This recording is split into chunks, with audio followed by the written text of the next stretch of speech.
అందరికీ ముందుగా విశ్వావసునామ సంవత్సర శుభాకాంక్షలు. ఉగాది అంటే కొత్త సంవత్సరానికి ఆరంభం. ఇది చైత్రమాసంలో మొదటి రోజు కదా. ఈ ఉగాది రోజున ఇంటి గుమ్మంకి మామిడి తోరణాలు కడతాం. ఇంకా ఇంట్లోనే పూజ చేసుకుని గుడికి కూడా వెళ్తాం. నా మ్యారేజ్కి ముందు ఉగాది అంటే అమ్మ వాళ్ళ ఇంటి దగ్గర నాన్న ఉగాది ముందు రోజు ఈవినింగ్ కంసాలి వాళ్ళ ఇంటికి నాగలు తీసుకుని వెళ్ళి దాన్ని కొంచెం బాగు చేసుకుని మళ్ళీ ఇంటికి తీసుకొని వస్తారు. నెక్స్ట్ డే మార్నింగ్ అంటే ఉగాది రోజున నాగల్ని మంచిగా కడిగేసి దానికి పసుపు బొట్టు మంచిగా పెట్టేసి నాగలు తీసుకొని కొంచెం గత్తం పట్టుకొని పొలానికి వెళ్ళి చల్లేసి ఇంటికి వస్తారు. దీని గురించి చెప్పడానికి చాలా ఉంది. ఇంకా మేమైతే గుడికి వెళ్ళి వచ్చేసాము. ఇంకా ఇంటికి వచ్చినాక ఫస్ట్ అయితే ఉగాది పచ్చడి తినాలి కదా. ఇక్కడ మేము ఇంట్లో ఉగాది పచ్చడి, పంచామృతం, రవ్వ కేసరి, ఇంకా పులిహార ఈ ప్రసాదాలు వండుకున్నాము.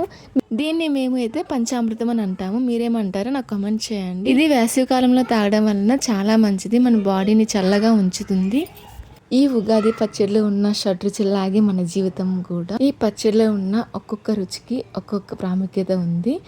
తీపి సంతోషానికి, చేదు కష్టానికి, పులుపు ఆశ్చర్యానికి, కారం ఎగ్జైట్మెంట్, ఉప్పు అవసరాలను, వగరు ఉత్సాహాన్ని. మన జీవితాల్లో ఇవన్నీ కూడా ఉంటాయి. ఎవరి లైఫ్ కూడా ఒకే సంతోషం మీద అలా వెళ్ళదు, కష్టం మీద అలా వెళ్ళదు. ఇవన్నీ ఉంటేనే జీవితం. మీ ఫ్యామిలీ మెంబర్స్తో ఉగాదిని మంచిగా జరుపుకోండి. అందరికీ ఇంకోసారి ఉగాది శుభాకాంక్షలు.